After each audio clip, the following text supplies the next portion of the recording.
ফরিদপুরের ভাঙা গোল চত্বর পদ্মা সেতুর পর দক্ষিণ পশ্চিম বাংলাদেশের এক গুরুত্বপূর্ণ মোড়।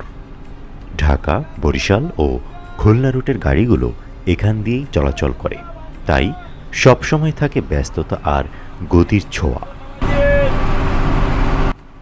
চারপাশে গড়ে উঠছে দোকানপাট, খাবারের হোটেল আর মানুষের ভিড়।